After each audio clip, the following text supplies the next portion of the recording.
The Murders in the Rue Morgue by Edgar Allan Poe.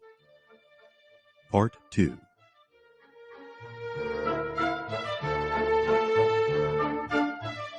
It was in Paris in the summer of 1840 that I met Auguste Dupin.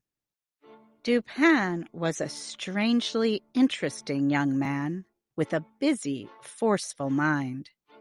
He seemed to look right through a person and uncover their deepest thoughts. Sometimes Dupin seemed to be not one, but two people. One who coldly put things together, and another who just as coldly took them apart. One morning, in the heat of the summer, Dupin showed me once again his special mental power.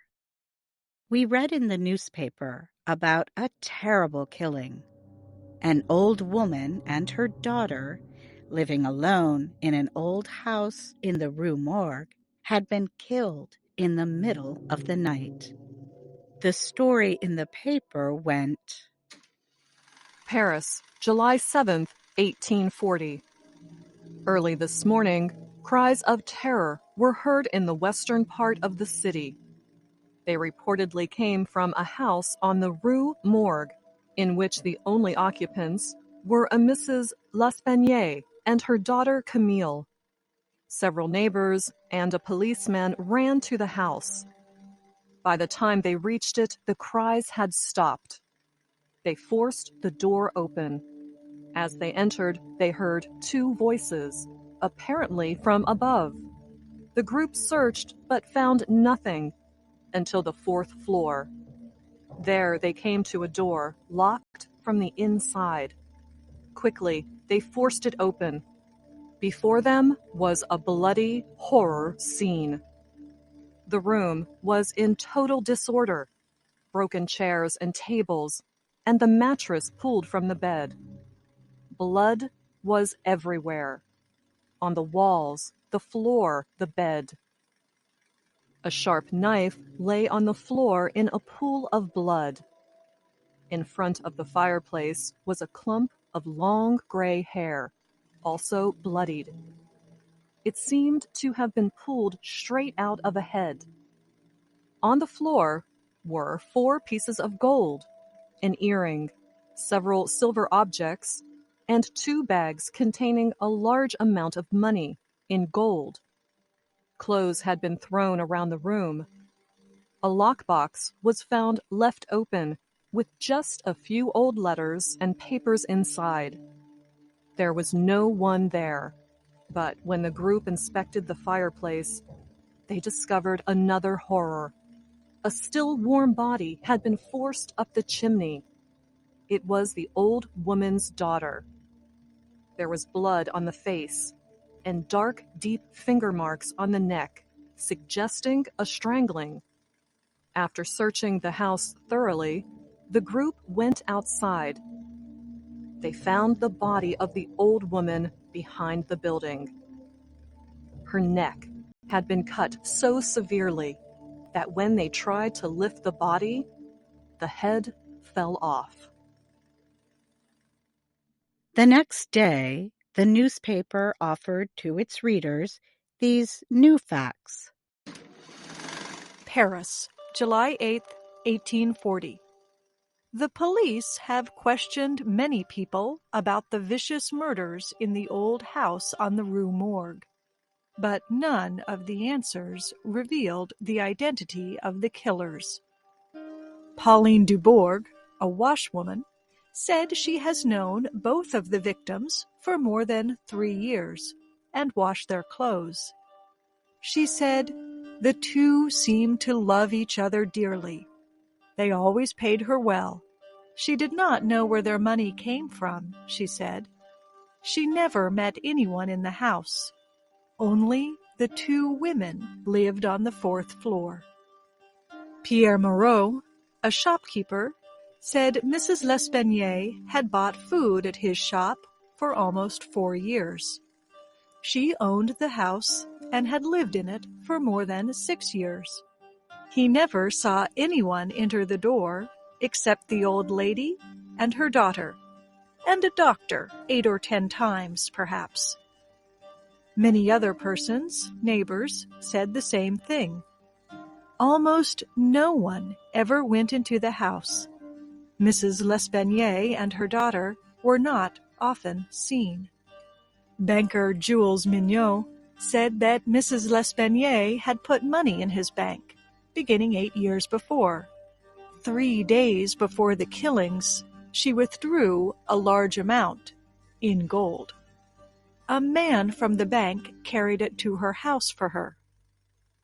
Isidore Musset, a policeman, said that he was with the group that first entered the house. While he was going up the stairs, he heard 2 voices, one low and soft, and one hard, high, and very strange. The voice of someone who was surely not French, the voice of a foreigner, maybe Spanish. It was not a woman's voice, he said, although he could not understand what it said. But the other voice said softly in French, "My God." Alfonso Garcia, who is Spanish and lives on the Rue Morgue, says he entered the house but did not go up the stairs. A nervous man, he was afraid he might be sick. He heard the voices. He believes the high voice was not that of a Frenchman.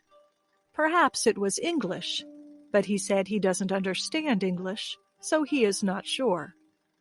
William Byrd, an Englishman who has lived in Paris for 2 years, also entered the house.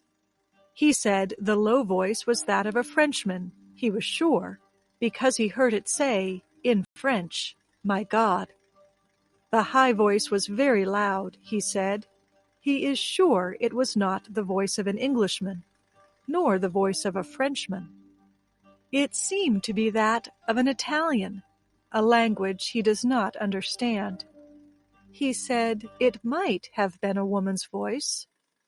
Mr. Alberto Montani, an Italian, was passing the house at the time of the cries. He said the screams lasted for about 2 minutes. Montani, who speaks Spanish but not French, says that he also heard 2 voices. He thought both voices were French, but he could not understand any of the words spoken. All who went in the house agreed that the door to the room on the 4th floor was locked from the inside. It was quiet. They saw no one. The windows were closed and locked from the inside. There is only one stairway to the 4th floor. They said that the chimney opening is too small for escape that way. It took 4 or 5 people to pull the daughter's body out of the chimney. It was 4 or 5 minutes from the time they heard the voices to the moment they entered the room. Paul Dumas, a doctor, says that he was called to inspect the bodies soon after they were found. They were in a horrible condition, badly marked and broken. He said only a man could have caused such injury. The daughter had been strangled, he said. When we had finished reading the newspaper's report of the murders, we were quiet for a while. Dupin had that cold, empty look that I know means his mind is working busily. He asked me what I thought of the crime. I said I considered it a mystery with no answer. But Dupin responded, No, no. No, I think you are wrong. A mystery, yes, but there must be an answer. Let us go to the house and see what we can see. There must be an answer. There must.